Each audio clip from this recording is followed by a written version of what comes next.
¿Qué tal? ¿Cómo les va? Buenas tardes, bienvenidos de vuelta a la Biblioteca Nacional en la última de este ciclo de charlas. Hoy tenemos el placer de contar acá con la presencia del rabino Daniel Goldman y María Gabriela Misraje, investigadora, filóloga y autora. Así que sin mucho más preámbulo los dejo con estas dos maravillas de personas y al final de la charla vamos a tener un tiempo para preguntas y comentarios, si les parece. Disfruten. Bueno, buenas tardes y gracias por la invitación y especialmente a Laura y Germán, que los conocí hace poco y los admiro mucho. Les propongo que empecemos divirtiéndonos un poco, ¿sí? En Los Conjurados, Borges dice así: en el centro de Europa están conspirando, el hecho data de 1291, se trata de hombres de diversas estirpes que profesan diversas religiones y que hablan en diversos idiomas. Han tomado la extraña resolución de ser razonables, han resuelto olvidar sus diferencias y acentuar sus afinidades. Y termina diciendo: los cantones ahora son 22, el de Ginebra, el último, es una de mis patrias, mañana será todo el planeta, ¿acaso lo que digo no es verdadero? Ojalá sea profético. Los Conjurados es un texto geográficamente histórico e históricamente geográfico, en donde lo no verdadero, como dice el escritor, se conjuga con lo profético y en donde tiempo y espacio se remiten mutuamente. Fue publicado en 1985 y consigna en uno de sus versos al 1291, el hecho data de 1291, fecha en la que se acuerda la Bundesbrief, el pacto que marca el inicio de la antigua Confederación Suiza. Pero también en 1291 se da fin a las cruzadas, con la capitulación de la ciudad de Acre. Dos acontecimientos atravesados que seguramente al autor no se le escapan: la Bundesbrief y la capitulación de Acre. Es más, es menester relacionarlas, ya que los conjurados fueron mercenarios, eran pobres y tenían el hábito de la guerra. Hablemos ahora de la ciudad de Acre.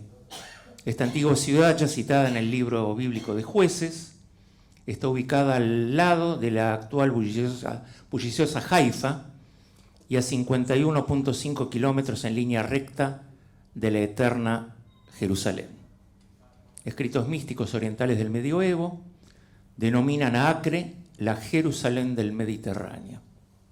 Una simple curiosidad, un pequeño cálculo: 1291 está compuesto por 12 y 91, 12 más 91, 103, 103 dividido 2, 51.5, 51.5 es la distancia entre Acre y Jerusalén. Pero el poema no habla de Jerusalén ni de Acre, sino de Ginebra. Ginebra, dice Borges, es una de mis patrias.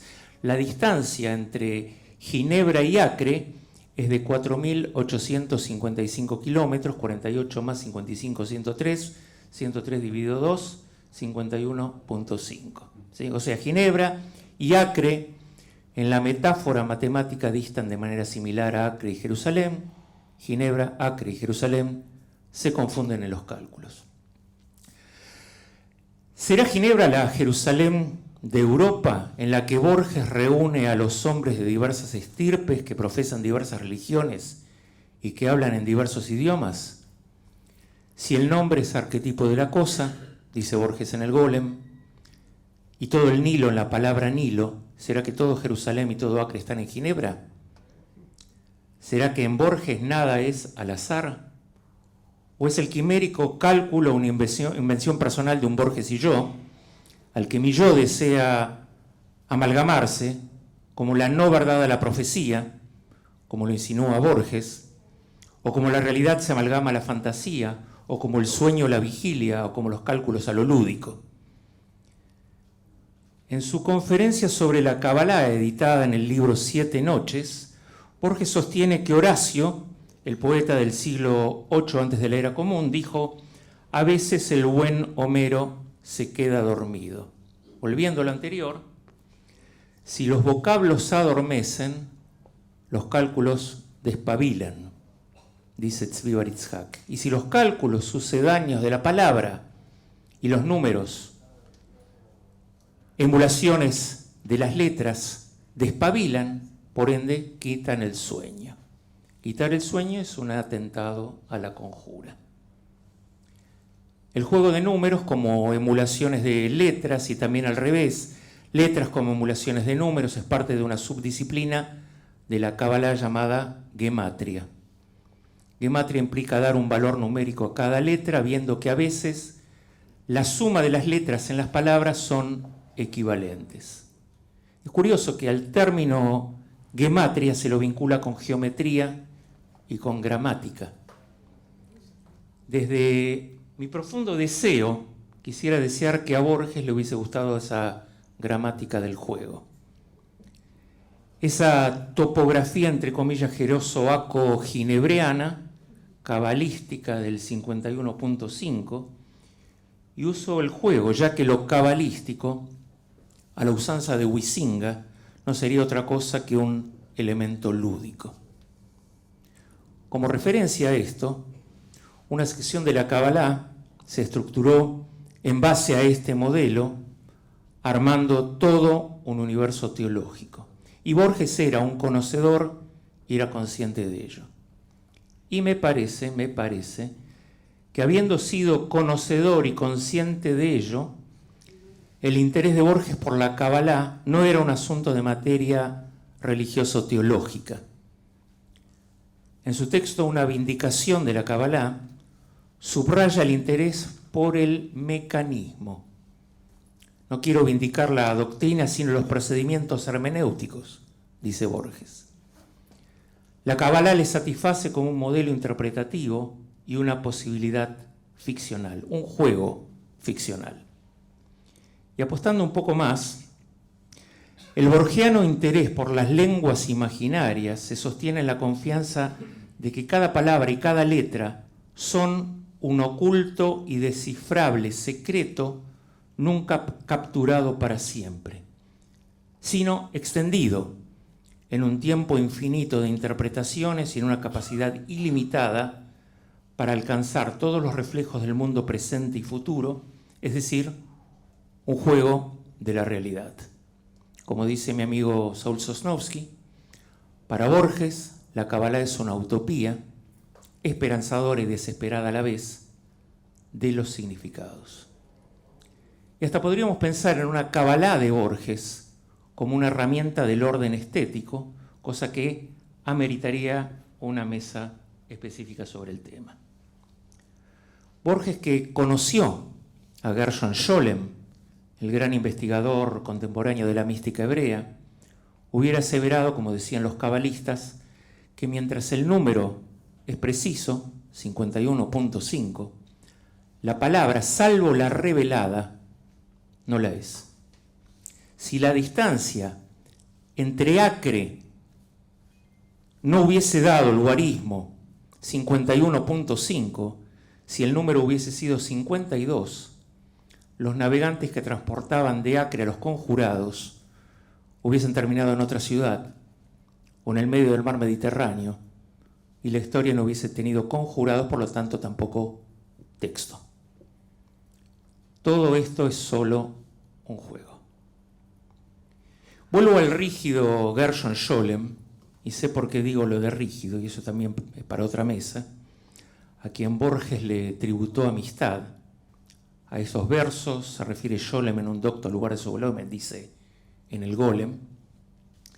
Sobre Scholem dijeron: Kabbalah is nonsense, but investigation of the Kabbalah is sciences. Si Kabbalah es tontería, pero investigación de la Kabbalah es ciencia. Se me ocurre pensar algo irónico, así como Golem y Scholem riman, nonsense y science también. El sinsentido y la ciencia peligrosamente riman. Esto no lo dijo Borges. Humildemente es una irreverente apostasía de mi petulante autoría. Habiendo dicho esto sobre la Kabbalah, ameritan algunas reflexiones sobre lo judío y algo de la poesía de Borges. En un interesante artículo titulado El cosmopolitismo como problema político, el investigador Mariano Siskind cuenta que en 1933 la revista Megáfono, que seguramente muchos de los presentes deben conocerla bien, en una suerte de revisión de los valores argentinos, a la que hoy posiblemente el rock llamaría la argentinidad, publicó una especie de sondeo de opinión en el que solicitaba a personalidades literarias que se manifestaran sobre la figura y la obra de Borges, considerado ya en ese momento, 1933, el autor argentino más influyente sobre los escritores jóvenes de la época. Una de las respuestas excluidas de la publicación fue la de Ramón Doll, un escritor de raigambre socialista, que interpela a Borges de un modo elegantemente agresivo, alegando que ha escogido una expresión, una prosa anti-argentina, sin matices ni acentos nacionales. Cuando leí esta observación y otras por el estilo, me preguntaba qué se esconderá detrás de esta crítica de la expresión de una prosa anti-argentina. María Gabriel seguramente va a poder extenderse un poco más sobre esto, ¿no? ¿Será una observación de estética literaria en una búsqueda de identidad propia del lenguaje y literatura? ¿O se debe estar escondiendo algo más en esa suerte de diatriba a un cosmopolitismo en donde tanto izquierdas como derechas se reúnen en la trama del prejuicio? Siguiendo la cronología, y como si la condición fuese pasible de delito y la identidad una condena, los directores de la revista Crisol, publicación de neto corte nacionalista de derecha, acusa, entre comillas, en 1934, a Jorge Luis Borges de ocultar ser judío.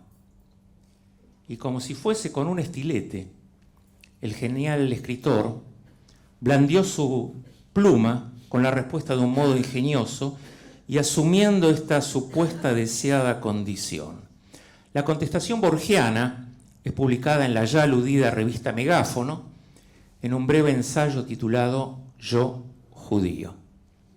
Puedo brevar una hipótesis, también absolutamente imaginaria como un juego cabalístico de números, alegando que este yo judío es un contrapunto al yo argentino. Frase popular cuyo origen remite a los pogromos realizados en la Semana Trágica de 1919, durante el gobierno de Hipólito Yrigoyen. La oración yo argentino era usada ante las hordas de las guardias parapoliciales que atacaban los barrios de Once y Villa Crespo, y para salvar sus vidas, ese yo argentino amortiguaba al yo judío en una suerte de oposición a cualquier condición cosmopolita. Y me animo a decir que este yo judío está pensado como si fuese una escritura en hebreo, el idioma bíblico, que en su estructura gramatical deja de lado, ignora la categoría del verbo ser, y por eso no la titula Yo soy judío, sino Yo judío.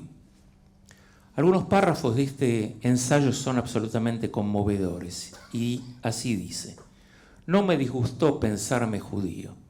Se trata de una hipótesis haragana, de una aventura sedentaria y frugal que a nadie perjudica, ni siquiera la fama de Israel, ya que mi judaísmo era sin palabras, como las canciones de Mendelssohn. Y sigue. Crisol, en su número del 30 de enero, ha querido halagar esta retrospectiva esperanza y habla de mi ascendencia maliciosamente ocultada. El participio y el adverbio me maravillan.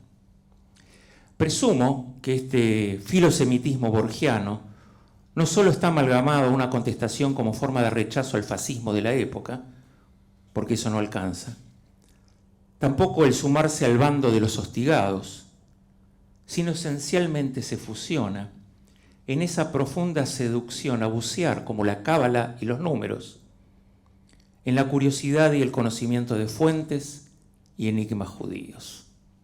Dice Ilan Stavans que Borges descubrió la cábala por primera vez en un apéndice de la traducción de Longfellow de la Divina Comedia, que analiza los valores místicos del alfabeto hebreo. En este sentido vuelvo a Sosnowski, a quien quiero citarlo de manera milimétrica, porque es un escrito que ampliamente trasciende la cita, en la que sostiene que nuestro escritor se propone comprender cómo en la mística los mecanismos, y yo humildemente agregaría la constelación, permite observar, entender y organizar un texto, de modo tal que, a saber, hay otros elementos que se filtran por los intersticios en aras de un recóndito secreto, y descubriendo ahí que la cábala tiene por objeto no ver lo que se ve, sino percibir lo que no se ve. Adrián Nazareno Bravi, un argentino que vive en Italia, en un ensayo sobre Borges y el Golem, un texto que me gustó mucho, afirma de manera perspicaz que el interés de Borges por la cábala no constituía una búsqueda religiosa o filosófica, sino una pesquisa puramente metodológica. Y cita el diálogo de Borges-Sosnowski, en el que Borges dice: lo que me atrae es la impresión de que los cabalistas no escribieron para facilitar la verdad, para darla servida, sino para insinuarla y estimular su búsqueda. No tengo derecho a contradecirlo a Bravi y menos a Borges, quien en sus vindicaciones sobre la cábala la da a entender como una técnica. No tengo derecho a contradecir, ya que soy un neófito, no soy profeta y mucho menos psicoanalista, pero me resisto a afirmar tal aseveración, ya que el interés por estos dos mundos, el del pensamiento judío y el de la filosofía, aplicando inclusive ese, entre comillas, antiguo método místico de percibir lo que no se ve, creo que era la búsqueda de Borges. Quedan otros mundos, pero que no son motivo del título de este encuentro.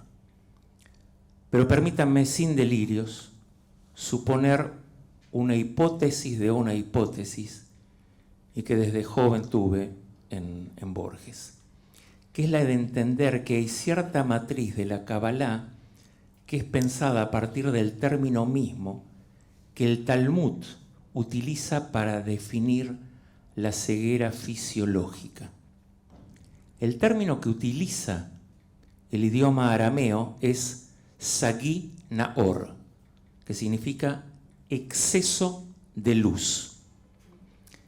En la ceguera fisiológica hay una luz en aquello que la física nos permite percibir una realidad limitada, una visión transitoria del mundo, y la mística es un estadio de la vista que permite jugar a iluminar lo oscuro, de modo tal que supera nuestras percepciones vulgares y prosaicas y dirige la mirada a aquello que va más allá del engaño fisiológico, es decir, una visión superadora de la vista. Y siendo Borges un Sagi Naor, la mística no le resultaba ajena. Y siguiendo esta línea, no puedo avanzar más sin citar el Golem. Hay un placer espiritual en Borges de descubrir en la trama del Golem esta constelación cabalística, misteriosa, mágica, metafísica, que no es de un orden metodológico, aunque obviamente debemos admitir, y dando un paso más, que hay un intento maravilloso en el que Borges enhebra lo judío con la filosofía griega, recurriendo a una suerte de polo hermenéutico. De manera asombrosa, en sus 4 primeros versos, comienza razonando con una estrategia diferente al resto del contenido del poema, a través de un intento de definición de la naturaleza del significado y el significante de las cosas. En el Golem, Borges concentra 4 versos para compensar los miles de pensamientos socráticos. Sí, como afirma el griego en el Cratilo, el nombre es arquetipo de la cosa, en la letra de rosa está la rosa, y todo el Nilo en la palabra Nilo. No quisiera entrar específicamente en la categoría de las definiciones, pero sí aclarar que el concepto de definición pertenece al universo de los griegos y no de los judíos. Y en este intento de amalgamar los dos mundos, el golem resulta esa síntesis.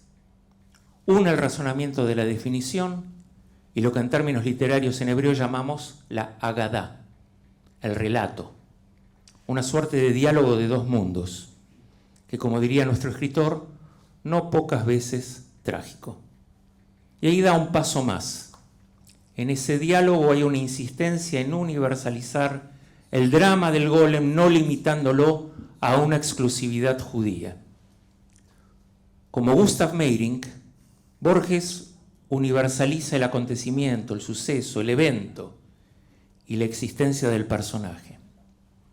Porque al universalizarlo, lo hace drama cósmico. La sinagoga que barre el golem no es una sinagoga, es toda la tierra, en el que se emparentan el mundo de lo patético y el mundo de lo humorístico. Y como dice el autor en su comentario, el golem es al rabino lo que el hombre es a Dios, lo que el poema es al poeta. Y humildemente añadiría que la entidad geográfica del gueto que recrea el poema no es otra cosa que la imaginaria circunscripción crítica que la revista Crisol publica sobre Borges a modo de un cerco, de un límite concreto y de una obsesión destructiva de la historia. El gueto comenzó a principios del siglo XVI como una oferta de compromiso para aquellos que agitaban a que la ciudad de Venecia fuera solo cristiana. Venecia confinó a su población judía a una pequeña isla en la parte norte de la ciudad. El nombre gueto se remonta a la presencia de una fundición de cobre en el lugar. Casuísticamente, una suerte de crisol, como el nombre de la revista. El artículo de Crisol pone a Borges en el gueto. Y la respuesta en la revista Megáfono es salir del crisol. Es un modo de derribar los muros del gueto. Porque su respuesta irónica en la revista reviste el drama humano. Y Borges lo reitera con ese sentido de hidalguía en el golem. Por lo tanto, la figura dramática del golem es, a mi propio ver, un paradigma de conmoción universal. Y la universalidad, en este caso, reúne lo griego y lo judío. Y volviendo a nuestro tema, esto no quiere decir que no haya encontrado en la Cábala una metodología. Pero insisto que hay mucho más que una metodología. Siguiendo en sus búsquedas, Borges conoce la obra de Martin Buber y de sus cuentos hasídicos. No es momento para meternos con Marcelo Yarmolinsky, el personaje asesinado misteriosamente en ese tercer congreso talmúdico de la muerte y la brújula, pero quiero decirles que aquellos que nos hemos criado y estudiamos el continente del Talmud, nos hubiese encantado participar en los 3 congresos. En sus lecturas, Borges descubre a otro perseguido en otro gueto, al maravilloso y trágico escritor Isaac Babel, quien, como lo hace Borges, revela un universo de cuchilleros, el encantador submundo del malandraje de los judíos ucranianos, que se mezcla con la religiosidad del hasidismo. Y más allá de un corto escrito en su honor, en algún lugar, la biblioteca de Babel es un homenaje a ese Isaac. Y obviamente que se topa con las historias de Kafka y traduce ante la ley. Pero Spinoza merece un lugar destacado. Una breve referencia a sus poemas. Abonando mi endeble hipótesis de su búsqueda espiritual y no solo metodológica, Borges declara: creo entender esencialmente el sistema de Spinoza, solo que para mí no es un sistema. Yo le diría que se trata más bien de un acto de fe, es decir, que la filosofía de Spinoza puede ser profesada como una religión y sin duda él la sintió como una religión, así dice Borges. Baruch Spinoza se inserta en la tradición judía por nacimiento y formación, pero la fuerza de su pensamiento va mucho más allá de la tradición judía, la que desafía y a posteriori en el iluminismo que la transforma y la inserta en una tradición que se dirige a una ilustración no basada ya en la religión, sino un esquema cultural que toma también al pensamiento científico como fuente. Y si bien posiblemente no haya tenido específicamente una intención circunscrita a lo judío, el pensamiento judío moderno no es posible de pensarse sin la irrupción de Spinoza. Como dice Henri Mechonic, en una mentalidad no sometida en la sumisión y la obediencia, sino redimida al libre pensamiento. Para ello, Spinoza retoma una gran cantidad de fuentes que se sitúan fuera de la tradición judía, como son la herencia aristotélica, el neoplatonismo renacentista, el cartesianismo, la nueva ciencia galileana, así como los aportes de otros judíos heterodoxos y libres pensadores de su época. Borges es un Spinoza que une mundos. Ahí diría que hay una reminiscencia a su poema del Golem. Y como sucede con las personalidades geniales, lo importante de Spinoza no es tanto lo que recoge de otros, sino cómo lo transforma. En eso la lectura borgiana de Spinoza es otra genial transformación. Sin entrar a la filosofía, el poema sobre Spinoza comienza describiendo: las traslúcidas manos del judío labran en la penumbra los cristales. La idea de lo traslúcido se debe a un hecho patológico.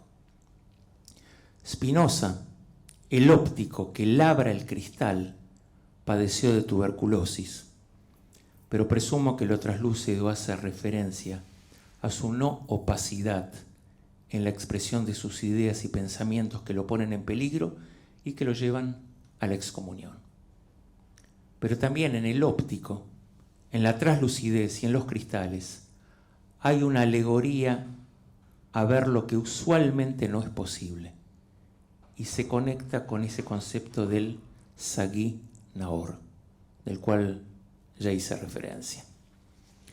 Como todos saben, Spinoza fue excomulgado por la comunidad de Ámsterdam, un mundo rabínico que, a diferencia del universo del Sagi Naor, representa la sordera espiritual, el poder de decidir quién queda fuera y el dominio de excluir.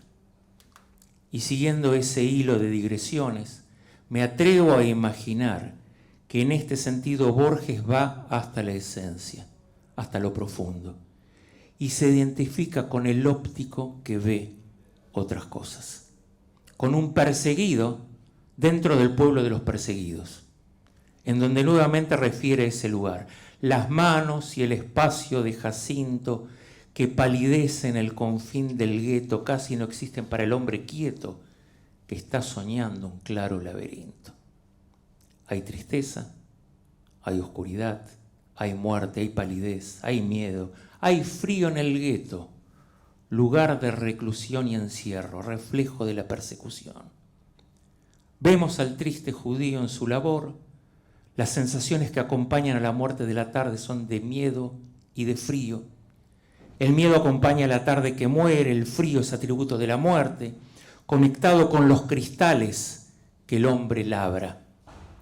Parentescos sensoriales se tienden entre las traslúcidas manos, cristales, frío y gueto. Y el Jacinto, reminiscencia de ese hermoso príncipe espartano que brinda aroma, otro de los sentidos. Y nuevamente el gueto. Y fíjense, no es simplemente el gueto, es el confín del gueto, que es el gueto del gueto. Hay un discriminado entre los discriminados.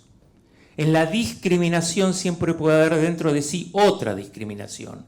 Y hay una suerte de infinito que se expresa en lo laberíntico, en el claro laberinto. Dicho de otra manera, se repite la acusación de la revista Crisol y la advertencia que puede haber un crisol dentro del crisol, que, como dice el soneto, labra un arduo cristal el infinito, mapa de aquel que es todas sus estrellas. Y en este sentido Borges se anima a desafiar la misma excomunión como una advertencia, como un llamado a la sensatez. Una exhortación tal que lo introduce a Spinoza en su poema Israel, cuando enuncia un hombre que a pesar de los nombres es Spinoza y el Baal Shem y los cabalistas. Un hombre que es el libro, una boca que alaba desde la misma la justicia del firmamento. Sepan que en el mundo judío Spinoza todavía sigue siendo un personaje controvertido. Y viva la controversia. Último. Quienes leyeron No digas noche de Amos Oz pueden recordar que el gran escritor israelí hace alusión a Borges. Y cuando le preguntaron a Amos Oz sobre su cita, ¿qué dijo? A Borges lo veo en mi corazón. Me gusta esta simple frase. Ain, ojo, en hebreo, y liba, corazón, representan en gematria 103. Dividido 2, 51.5. ¿Se acuerdan? 51.5 es un modo cálido de definir la relación con un escritor.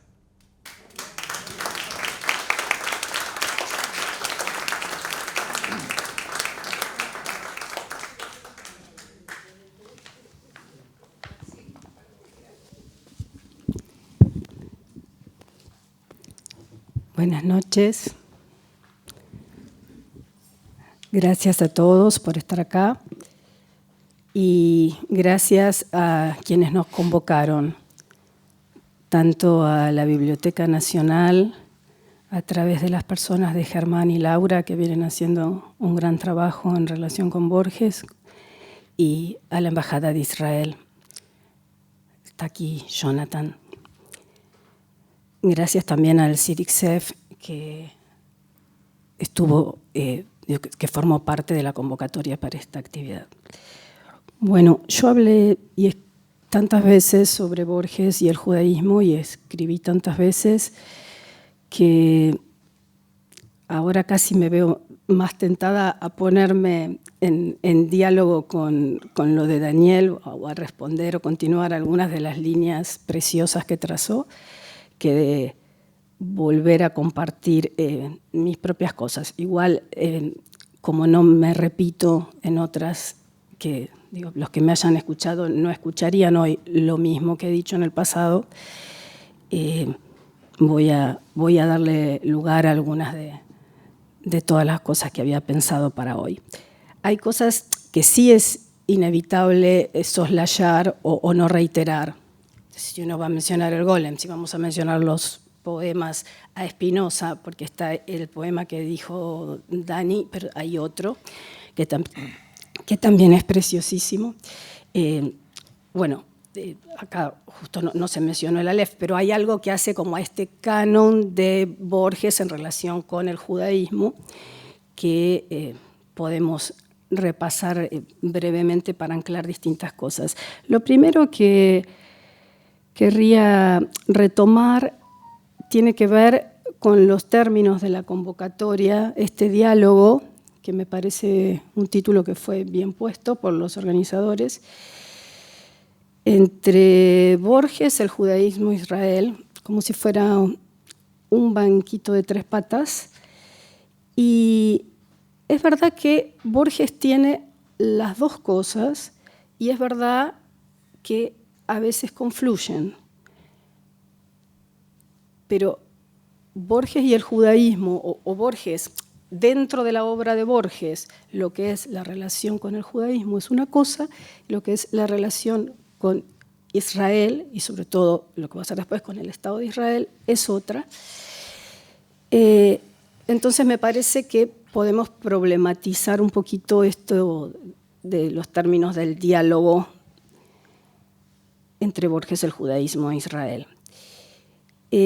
lo primero que me parece que podríamos señalar como importante es que su fascinación, creo que no es otra la palabra, por el mundo judío es muy temprana y muy previa a la fundación del Estado, por supuesto. Pensemos que Borges nace en 1899 y que cuando se produce la fundación él tiene 48 años, porque los cumple en agosto, eso fue en mayo, todavía tiene 48, y ya escribió mucho sobre el judaísmo. Entre otras cosas, su cuento El Aleph es anterior al momento de la fundación, el cuento, pero el libro es inmediatamente posterior. El cuento, que se llama El Aleph, es de 1945. El libro se publica en 1949 e incluye el cuento El Aleph, que le da el nombre. Y cuando toma esta decisión, no de ninguna manera le es ajena la repercusión en términos de política estética, digamos así, de estar poniendo ese título a su libro a tan pocos meses de la fundación del Estado, que es un tema muy caro para Borges. Quiero decir, su relación con Israel, por un lado, arrastra todos esos ecos literarios, antiguos, opacos, ocres, grises, tristes, como si se ve el despliegue de los adjetivos en los poemas, es realmente, en algunos de los mismos que mencionó Daniel, un caso diferente es el del Golem, pero está esa atmósfera. Y por otro lado, en lo que tiene que ver con la tierra de Israel propiamente dicha, y enfatizo lo de la tierra porque suele adjetivarla en femenino y no en masculino. Por ejemplo, Israel, bueno, a ver, yo tenía ejemplos anotados que, por supuesto, ahora puede ser para decirles con precisión, pero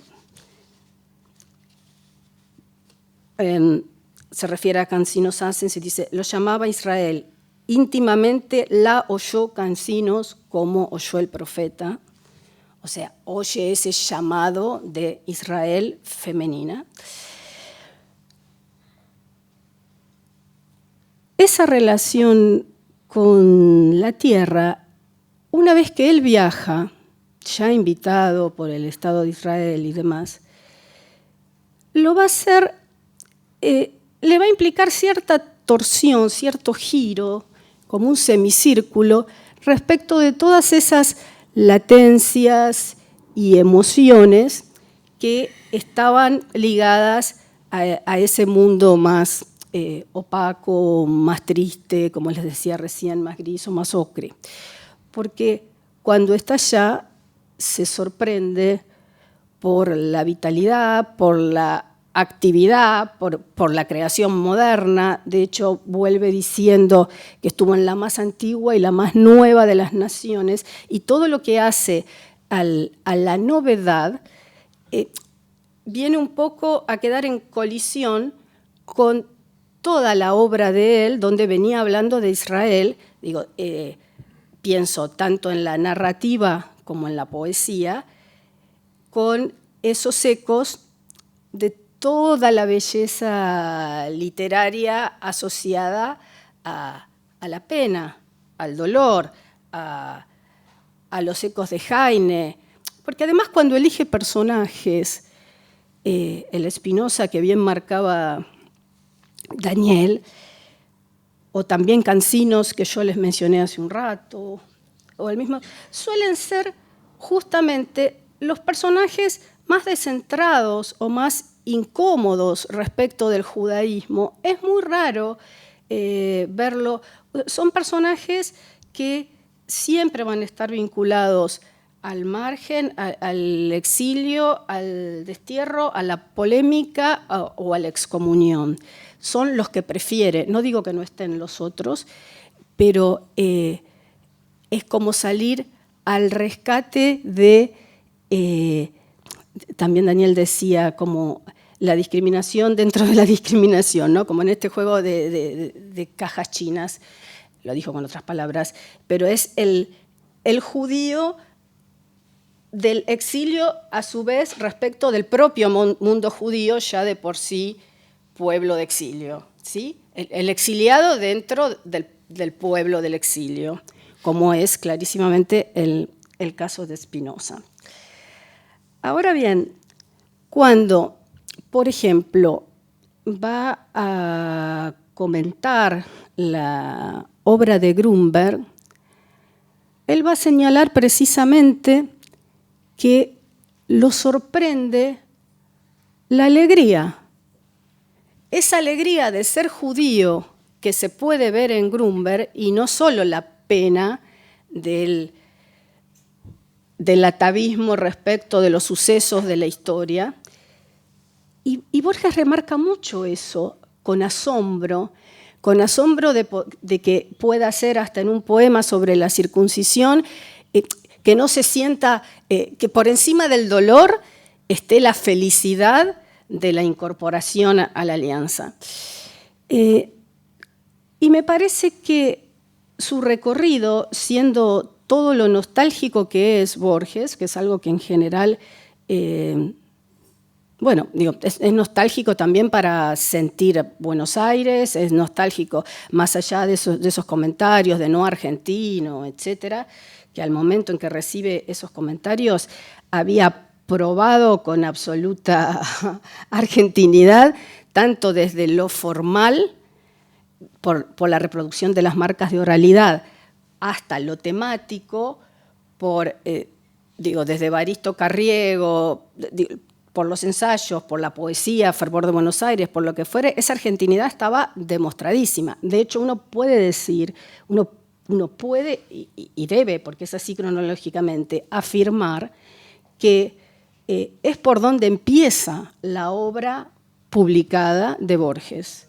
Después va a ocuparse de otros territorios, pero el joven Borges, el de la década del 20, está profundamente ligado a lo argentino, a la criolledad, a la que no le ponía la D final, como ustedes saben, justamente para remedar los efectos de oralidad. Todas las palabras que terminaban en D están escritas. El libro se publica así, sin que aparezcan, sino haciendo con un acento agudo, o sea, acentuando, ¿no? Criolledad, por ejemplo, sinceridad.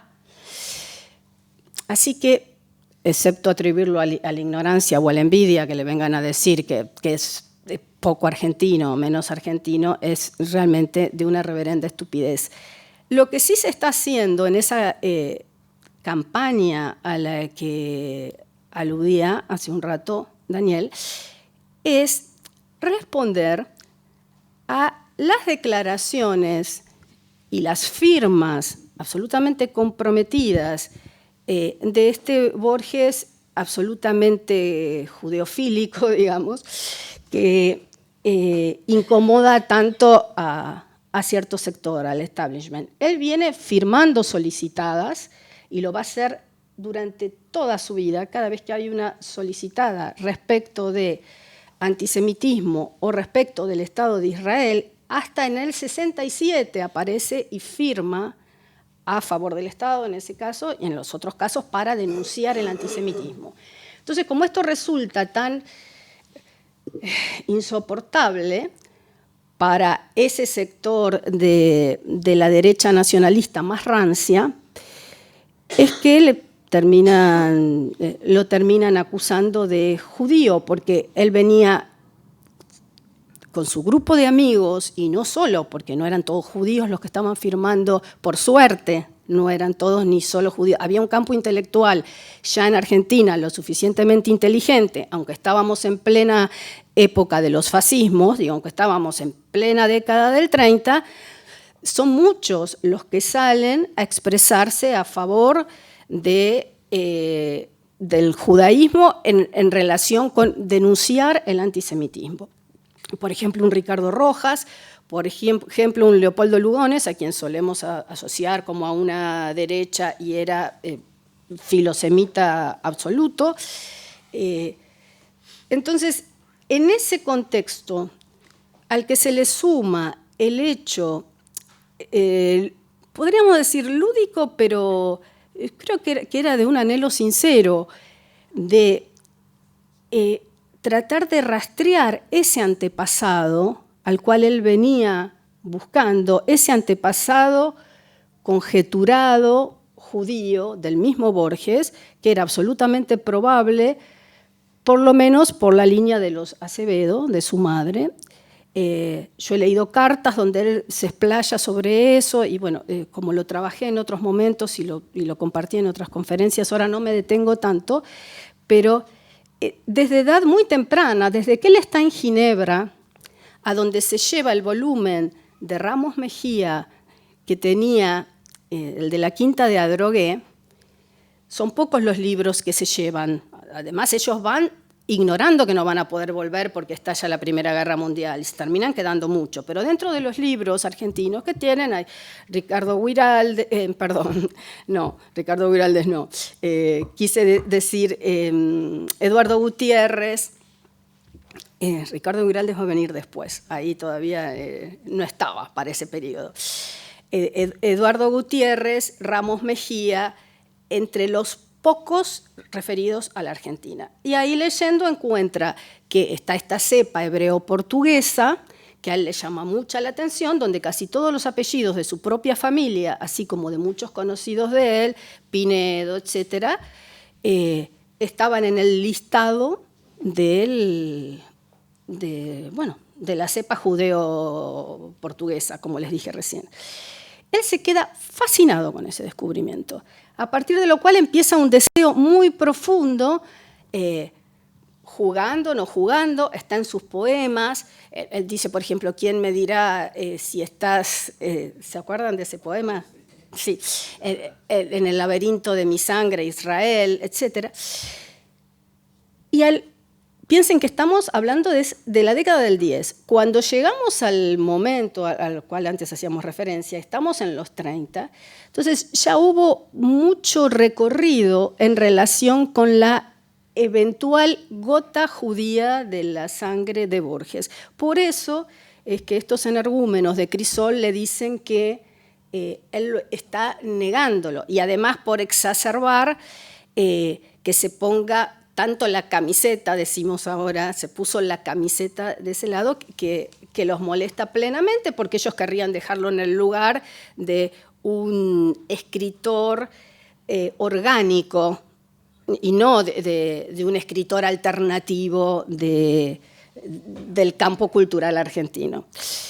De cualquier modo, él dice que lo busca y que el antepasado lo esquiva.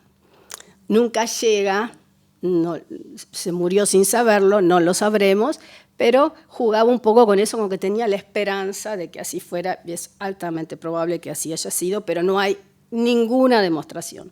Cuando hablamos de Borges en relación con el judaísmo, es justamente por la cantidad de textos y por el lugar afectivo tan profundo que le dedica desde los escritos más tempranos, desde el primer libro publicado acá en Buenos Aires, el que le paga a su padre, que es en 1923, que es Fervor de Buenos Aires, hasta los textos del final, Los Conjurados, La Cifra y Los Conjurados. Entonces, en ese arco que va de 1923 a 1986, y pasaron 4 décadas, no hay ninguna década, y casi les diría, no hay ningún libro en el que no haya por lo menos una huella judaica, ya con poemas explícitos o textos completos, digo, porque una cosa es hacer todo un ensayo sobre la cábala o escribir un poema, o ya con otro tipo de circulación asociativa y más esquiva. Por ejemplo, estar hablando de cualquier otro tema, del emperador de la China, o de Wells, o de lo que fuere, y aprovechar para una comparación con Spinoza, como decía Spinoza, lo cual demuestra esa presencia continua en su imaginario, pero además en su reflexión de este pensador central de la tradición judía. De hecho, él, respecto de Spinoza, lo que dice es que, además está incluso en el epílogo de las obras completas, ¿no? Hubiera querido escribir un libro sobre Spinoza. Y yo creo que está toda su vida trabajando en ese libro, que no es que tengamos manuscritos sobre ese libro, pero si juntamos esos haces dispersos y si vemos la influencia en toda la obra, el libro está. Es uno de los autores tutelares, uno de los que más lo acompaña y por el que tiene directamente un profundo amor. Él no regala la palabra amor y se la pone a Spinoza, no en los poemas, pero sí en otros textos, en un reportaje y demás, y le dicen, si tuviera que elegir un personaje de toda la historia de la humanidad, ¿a quién elegiría? Y lo elige a él. Entonces es muy intensa esa relación. Ahora bien, esto era para las preguntas. A mí me parece, y esto también hace tándem con lo escuchado previamente, que cuando decimos lo de la gota de la sangre judía, como él mismo muy bien dice también en otros textos, ¿quién no la tiene? ¿Quién, quiero decir, él en eso también amplía el panorama justamente porque fueron tantas las masacres, las expulsiones y las conversiones. No estoy diciendo que todos los araucanos tengan una gota de sangre judía, pero en este tipo de operación tan paradigmática y expansiva que él hace, asegura esto y asegura que nadie puede eludir esa herencia, tenga o no tenga la gota, porque no hay civilización y no hay cultura sin judaísmo, así como nadie puede eludir la herencia griega y que en un punto, él dice, más allá de los avatares del tálamo, todos venimos de ahí y toda la cultura occidental. Y me resulta atractivo para pensar con lo anterior, porque yo había trabajado mucho en estos días sobre el gnosticismo en Borges. Creo que ese es el punto. Esa convergencia entre esas dos tradiciones, que fue señalado hace un ratito, lo convierte definitivamente en un gnóstico, no en un agnóstico, como solíamos escuchar, mientras él estaba vivo incluso, y toda esta confusión, si era ateo, si era agnóstico, si era... Por lo menos a través de la obra, independientemente de sus declaraciones, uno puede afirmar que lo que hay desde un punto de vista filosófico y teológico, y no hablo, por supuesto, de estos actuales movimientos, los de ahora, que hay como un neognosticismo, que esto es otra cosa. Ese gnosticismo lo lleva con total pasión al judaísmo una y otra vez. Aparte que ya lo habían llevado, en principio, sus lecturas de la infancia, sus amigos de Ginebra, en la adolescencia, que es una etapa muy fuerte, ¿no?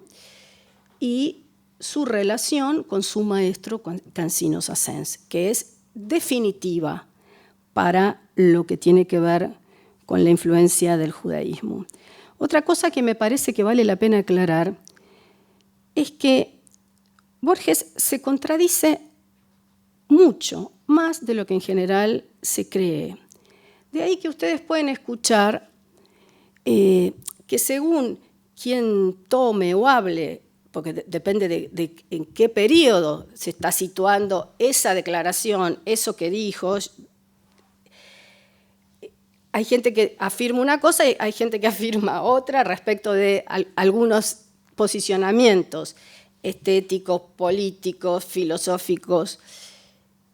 Y es sencillamente porque la obra fue muy extensa, como les dije antes, pero sobre todo porque él era un hombre que cambiaba de opinión, y digámoslo realmente sin miedo, así como fue socialista, incluso previamente cuando escribe Los Sonetos Rojos, comunista, fue radical, fue conservador. Creo que es uno de los hombres que se afilió a más partidos en nuestro país que podamos imaginar. Después apoyó a los militares, entonces, y miraba para atrás, y él mismo lo dice,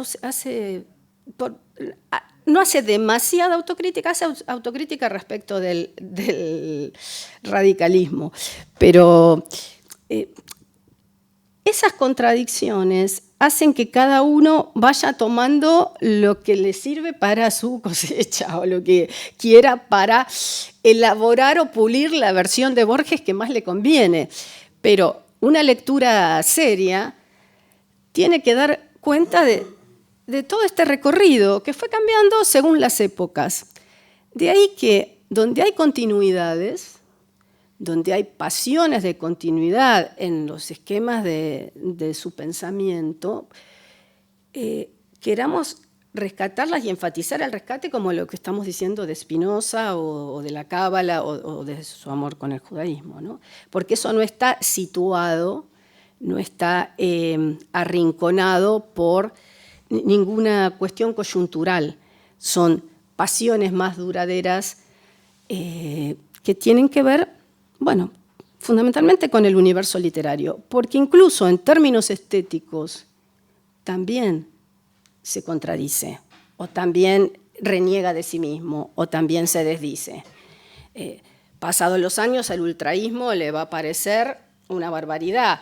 A Lugones, que primero lo maltrata, después va a escribir en un epílogo que él no lo malquería y que en realidad y se arrepiente. Y así con tantos otros personajes.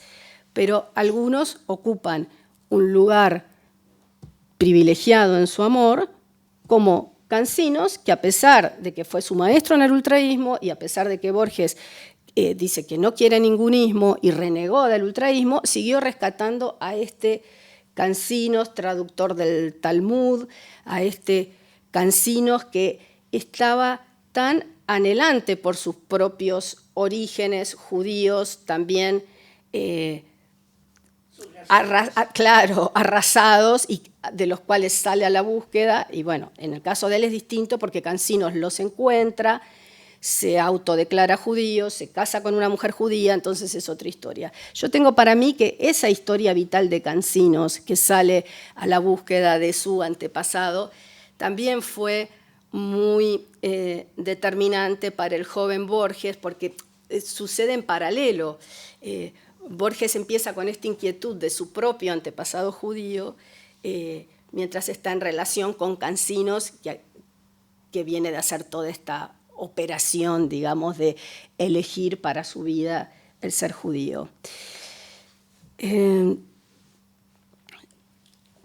no sé quién, vos, ¿estamos bien con los tiempos? Ok, entonces sigo un poquito más. Otro personaje que se menciona menos, pero que que él incluso menciona menos, pero que es muy querido para él, es Isaac de Luria. Y ahí, precisamente, tenemos esa posibilidad, esa clave para el puente entre el universo judío y el universo griego, me parece, y todo esto que les decía del gnosticismo, ¿no? Ahora, me gustaría, ya que me dicen que sí, que tenemos tiempo, ir un poquito a los poemas y en particular a los poemas referidos a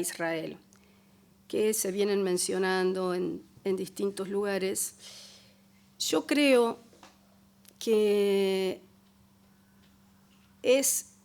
no hay que tapar la reivindicación de la batalla que ahí hace. Ni ese culto del coraje, ni... él no tenía ningún inconveniente, lo va demostrando en distintos lugares, incluso cuando llega, en pensar en el mundo de la espada, para decirlo rápido, en pensar en el mundo de la guerra. Y podemos opinar lo que sea en términos personales, pero él en esa coyuntura elige eso y sin la menor inocencia. No es que estaba distraído con lo que eso implicaba. Le resulta tan importante la fundación del Estado que la defensa de ese Estado la justifica siempre. Con razón, sin razón, con lo mejor, con lo peor, lo cual es también muy asombroso. Y para esa coyuntura de la Guerra de los 6 días, escribe 2 poemas, no uno, y en el primero es la batalla, en el segundo, aunque aún no había ningún resultado, pero él dijo que había sentido miedo, esa fue la palabra que usó, miedo de que el Estado se perdiera. En el segundo es la victoria, porque escribe un poema y al día siguiente otro, va a la redacción de Judaica y ¿saben qué dice cuando entra? Para ver si le dan asilo a su poema, cuando llega con el primero de los 2 poemas, a ver si lo quieren publicar. Él estaba ahí leyendo las noticias del mundo. Entra blandiendo el papelito y dice, ¡viva la patria! Esto podría abonar las críticas del no argentino. Quiero decir, siente a Ginebra como otra de sus patrias, siente a Israel. En ese contexto judío y de sus amigos judíos y de guerra problemática, porque convengamos que muy problemático lo que podemos decir, pensar respecto de eso, él no tiene ningún problema. Y así como es también un apasionado del mundo árabe, del mundo islámico, hay cantidad de textos que tocan esa temática y con una belleza increíble. Separa absolutamente, y respecto de la tierra, él no tiene dudas. Cuando pensamos en sus textos puntales, la Divina Comedia es uno, el Quijote es otro, la Biblia, vamos a decir la Biblia porque es no es la Torá, la Biblia es otro, pero Las Mil y Una Noches es otro absolutamente fundamental para él. Es un texto que además le permite cantidad de ejercicios literarios. Él se nutre mucho de Las Mil y Una Noches. Las Mil y Una Noches le aportan muchísimo a Borges y él tiene una fidelidad a ese gran libro, quizás por cosas que dice en distintos momentos. Yo creo que del mundo judío, si tuviera que elegir uno, se queda con el libro de Job, y del mundo árabe se queda con Las Mil y Una Noches.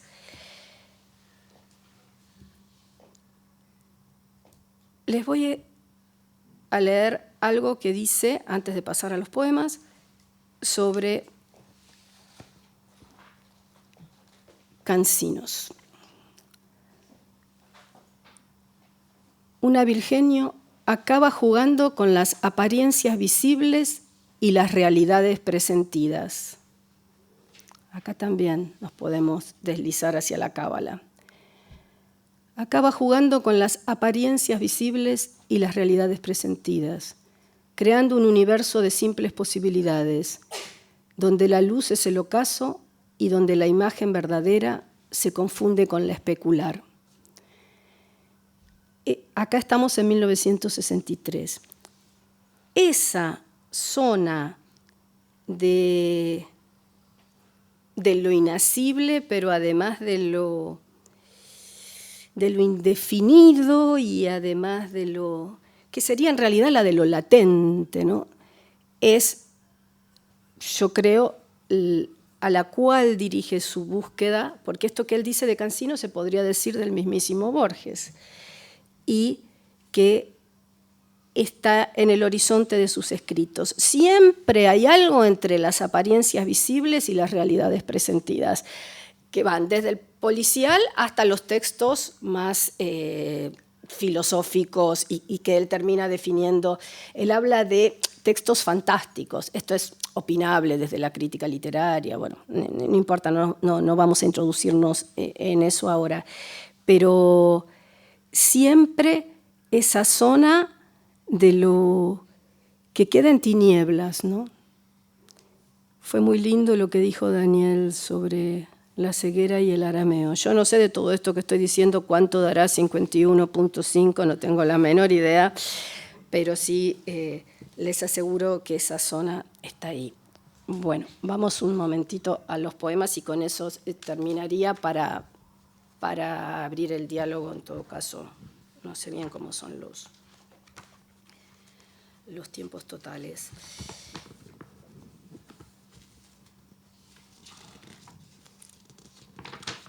Bueno, algunos de ustedes los recordarán o los conocen. El primero, directamente, lo plantea como una dedicatoria, porque lo titula A Israel. Y le habla a Israel directamente, se dirige a Israel. El segundo, ya es otro, estos son los del 67 que les dije antes. El segundo ya es otra cosa, no es a Israel, es simplemente Israel. Ya no se dirige a Israel, sino que habla sobre Israel. Lo coloca en lo que llamamos como una tercera persona, el objeto está ahí. En el primero es como un mano a mano. Yo te hablo a vos, Israel, por eso es a Israel. Así que ya desde los títulos tenemos una diferencia importante. Y después, 2 años después, con el último, porque les dije es como una trilogía, en el 69,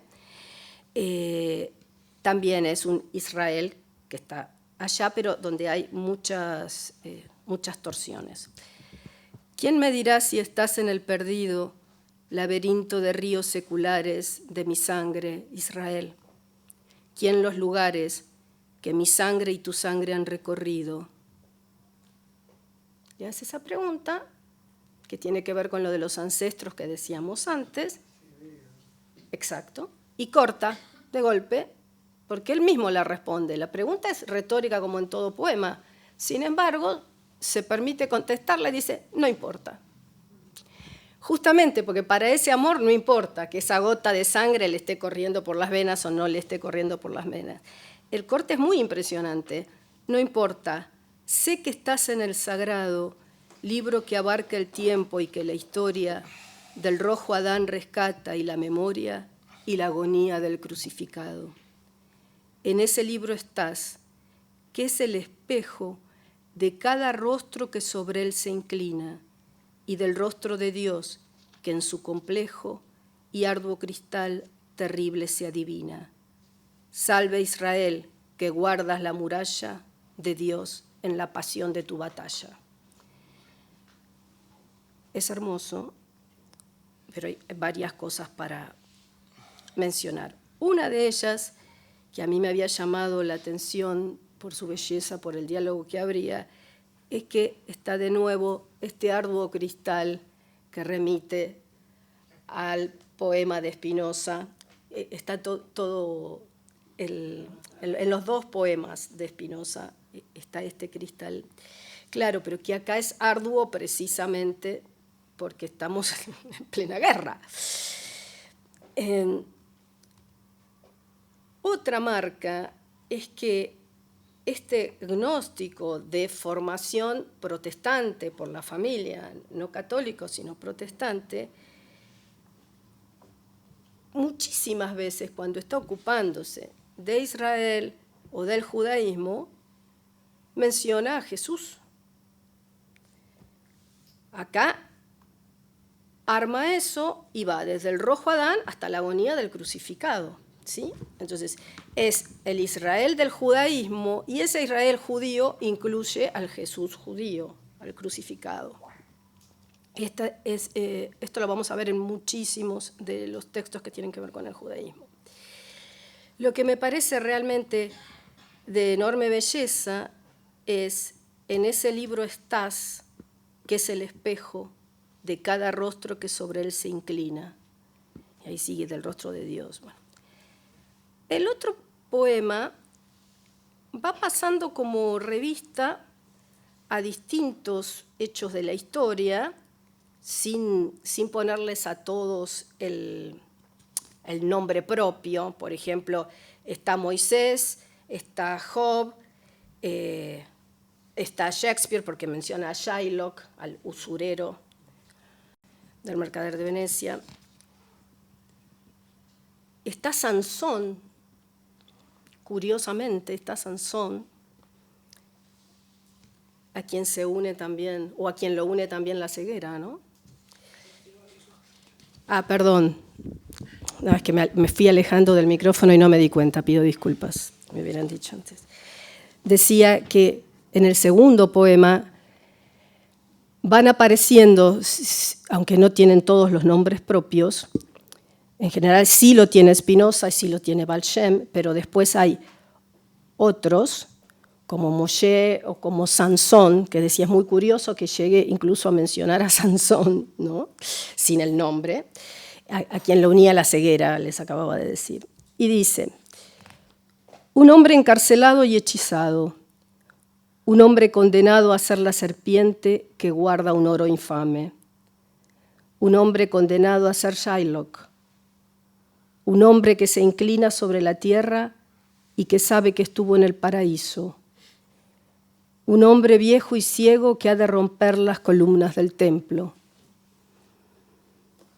un rostro condenado a ser una máscara, un hombre que a pesar de los hombres es Spinoza y el Baal Shem y los cabalistas, un hombre que es el libro, una boca que alaba desde el abismo la justicia del firmamento, un procurador o un dentista que dialogó con Dios en una montaña, un hombre condenado a ser el escarnio, la abominación, el judío, un hombre lapidado, incendiado y ahogado en cámaras letales, un hombre que se obstina en ser inmortal y que ahora ha vuelto a su batalla, a la violenta luz de la victoria, hermoso como un león al mediodía. Ese final es estremecedor. Y les retomo, porque bueno, acá no tenemos posibilidad para hacer este análisis minucioso de todos los poemas, que podríamos hacerlo, digo, con todo lo que abrió Daniel y con todo lo que yo les querría compartir, habría que hacer un seminario más que una charla, pero el hombre viejo y ciego que ha de romper las columnas del templo, ahí Sansón, ¿sí? Porque el templo que se rompe en este poema es el de los filisteos, no es el templo de Jerusalén. Por eso es un hombre viejo y ciego que ha de romper las columnas. Después, por ejemplo, el que se inclina sobre la tierra, un hombre condenado a hacer una máscara, los marranos en general. Algunos versos, por supuesto, son polisémicos. Un hombre que a pesar de los hombres, bueno. Después tenemos la Shoah, pasa toda la historia para también justificar esta violenta luz de esta batalla final, ¿no? Por lo menos en mi lectura. Y de este poema, que es un hombre viejo y ciego que ha de romper las columnas del templo, es que salió un poco el titulito de la charla que decía las columnas del templo, aunque todos los títulos fueron provisorios, porque Borges opera, como todo poeta, todo gran escritor, con metáforas, por supuesto, y siempre se habla de las metáforas y de los simbolismos, pero también lo que quiero decir entre las figuras de su lenguaje, que una de las más potentes es la sinécdoque.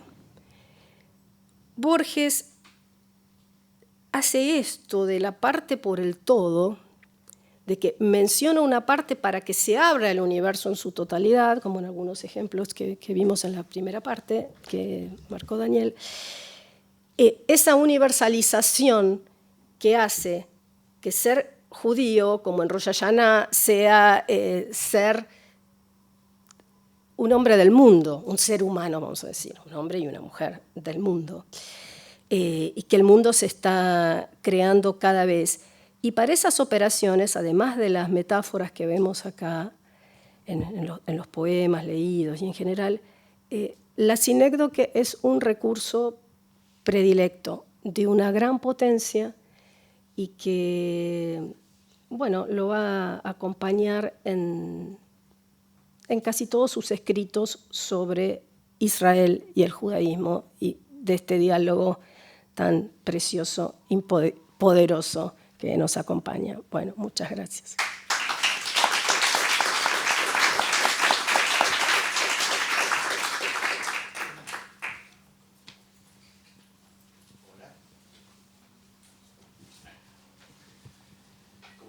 Hola, hola, los avatares de los que no usamos micrófonos. Bueno, la verdad, nos han llevado por un viaje maravilloso en esta tarde. Tenemos acá un espacio y un tiempo para hacer preguntas o comentarios, así que ¿a quién le gustaría ser la primera persona? Vamos, no sean tímidos. Están cansados. Yo sabía que le tenía echado el ojo. Muchas gracias. Hola, Graciela. Muchísimas gracias, ha sido espléndido la participación de los dos, encantadora.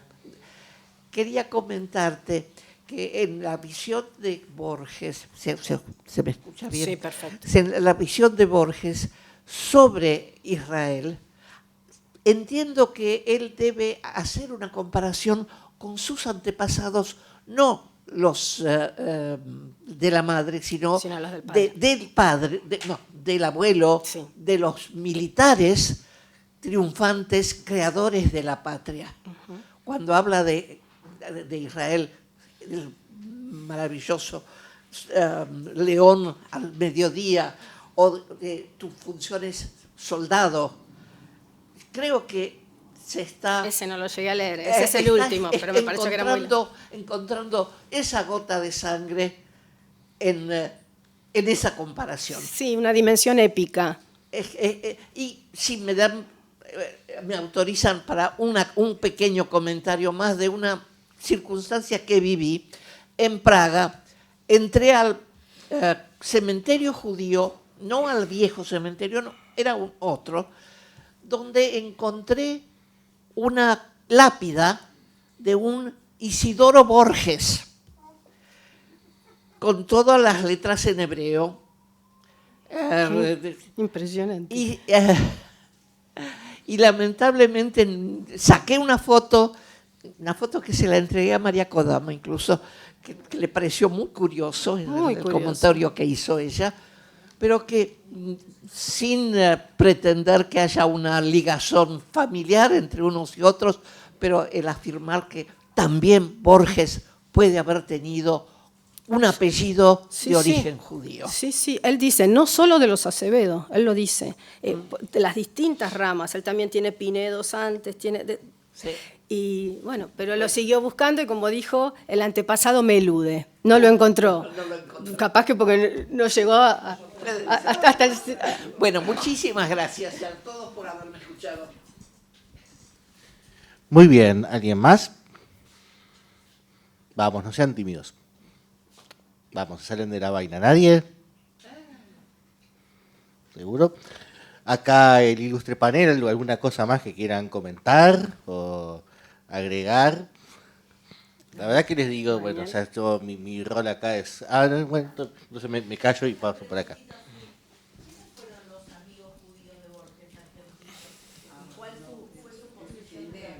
Los antisemitas. Sí, muchísimos. Y muy importantes para el campo cultural. En lo que dijeron recién, no sé qué dijeron ahí, de Ginebra, eran los de la adolescencia, pero tu pregunta, cuando él vuelve, en plena época de las vanguardias, donde estaba esta división siempre remanida entre Boedo y Florida, que Borges se encarga de desmitificar porque dice que era un juego, como tantos, y que en verdad todos cruzaban de vereda, que los que estaban en Florida también estaban en Boedo y que los que estaban en Boedo también estaban en Florida. A pesar de eso, bueno, había diferencias, ¿no? Porque en un caso Boedo era un realismo comprometido con lo social y Florida, a donde estaba Borges, era más los juegos del lenguaje y un tipo de estética que hacía menos resonancia y consonancia con las realidades más inmediatas o más urgentes. Pero en ambos grupos está interactuando con judíos, que es tu pregunta, con amigos judíos, pero además hay que decir que el campo editorial argentino de esa época, tanto de la década del 20 como de la del 30 y después cuando sigue también, de los principales editores son judíos. Los que están en la cosa del libro, que es esto que lo fascina a Borges, esta gran cosa del libro que porta el pueblo judío es no solo de la escritura, sino también de la edición, la publicación, las revistas. Entonces, tenés Gleiser, tenés Samet, tenés la relación con César Tiempo, tenés la relación con Grunberg, sí, pero yo estoy todavía, después le llega a Corenblitt un poquito después, la relación con Grunberg, la relación con Spinoza. Spinoza es el seudónimo que utiliza, Enrique Spinoza, Samuel Glusberg. Como dice Daniel con Corenblitt, bueno, son realmente muchos y son judíos, además, que no tienen oculto su judaísmo o para que el judaísmo o que están tan asimilados y que es una cosa poco importante. Judíos con una obra de peso, además, en relación con las temáticas judías, porque podrían ser amigos escritores judíos, pero que no estén atravesando temáticas judías, ¿no? Y ellos tienen otras temáticas, por supuesto. El mismo Gerchunov, Alberto Gerchunov, con quien Borges tiene una diferencia en términos estéticos importante, porque ahí Gerchunov va a resultar muy castizo y ya Borges está en otra cosa, pero a quien respeta y quiere, así que son muchos. No es tengo un amigo judío, ¿eh? Sí, claro, pero ella me dijo en Argentina. Sí, pero de todos modos, yo agregaría otra cosa que me parece que es importante entenderlo tal vez en el contexto cultural, pero que no responde al contexto existencial y que tiene que ver con esa necesidad de orden, llamémosle genético, de demostrar lo judío, cuando en realidad un alma libre pensadora siempre se va a colocar en el lugar del perseguido. Entonces, al lugar del perseguido se le responde, ¿sí?, con el elemento más primigenio, ¿sí? Siempre recuerdo a Hannah Arendt cuando ella decía: yo soy universal hasta que me atacan como judía, y termino siendo judía. Y este sentido, ¿sí?, de tal vez tomar el paradigma de lo judío, en la civilización occidental por lo menos remite a lo judío. Y me parece que desde ahí, si bien él juega, ¿sí?, me parece que es en definitiva un aspecto lúdico de tratar de encontrar quién era su antecesor judío, no es otra cosa que parte de esa, ¿sí?, de ese lugar que remite justamente al tema de la persecución. Y que en ese sentido me parece importante porque responde, en definitiva, a una situación existencial, ¿sí? Cuando él utiliza el concepto yo judío, también repensándolo, ¿no? No es el de la categoría del ser, No, claro. es de la categoría de la persecución. Claro. ¿Sí? Claro. lazo del sufrimiento. Sí, sí. Es como el John Eastman, que usaron algunos, o cuando fue lo de Charlie Hebdo, es la misma operación de ponerse en el lugar del otro, de todos somos. Ahora, yo coincido con lo que decís, Dani, sin embargo, haría una salvedad respecto de lo del libre pensador, y que siempre se va a poner del lugar del más débil o del perseguido, como vos lo dijiste, porque sí es así respecto del judaísmo, pero no es así siempre y respecto de otras cosas. No lo es. Bueno, era un conservador, ¿no? Bueno, por eso, pero no es que ponerlo así, tampoco lo vamos a... Pero me parece que también pensar en esa categoría de alguien que siempre es coherente demuestra solamente una mediocridad, ¿sí?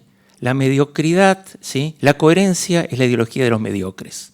Me parece que hay una situación en donde Borges apela a otra cosa, que es la consecuencia. No es lo mismo ser coherente que ser consecuente. La consecuencia implica hacerse responsable, ¿sí? Hacerse responsable de las palabras. Desde ahí me parece que la trayectoria es una cuestión diferente. Desde ahí uno puede ser contradictorio, y permanentemente puede ser contradictorio porque la realidad es contradictoria. Sí, claro, claro, pero no en todas las coyunturas se pone del lugar del más débil. Entre lo que él consideraba el más débil, por ahí estaba equivocado. Posiblemente estaba equivocado. Sí, yo también, yo coincido que no era... Disiento, pero como vos decías que siempre se va a poner del lugar del más débil, vamos a como tomarlo libre siempre como una pensador, metáfora. No. Realmente no... Bueno, muy bien. ¿Alguna otra pregunta? Acá del público. Perdón, una pequeñita. Yo, cuando En la próxima te invitamos de este lado. Cuando el título de tu charla era Las columnas del templo, ¿eras referidas a Sansón?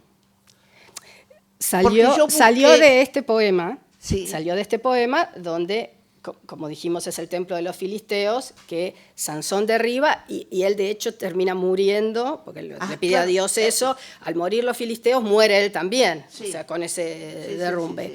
Después que le había vuelto a crecer el pelo, etc. Claro.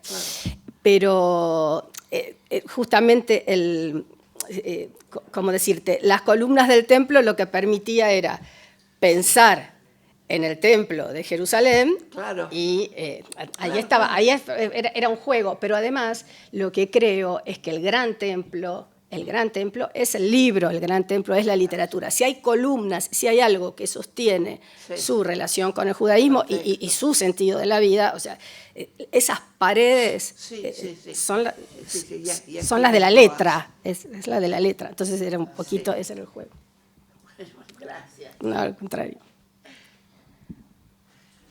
Muy bien. ¿Alguien más? Bueno, entonces, como les dije, la verdad fue un recorrido maravilloso. Yo aprendí, personalmente siento que aprendí mucho, me encantó mucho la perspectiva acá de nuestros invitados y ha sido un gran honor tener que presentarlos. Así que, bueno, les agradezco en el nombre de la Biblioteca Nacional profundamente haber venido, y a todos ustedes, con esto damos por cerrado este ciclo que fue tan provechoso. Muchas gracias a vos y a la biblioteca, a Sasturain.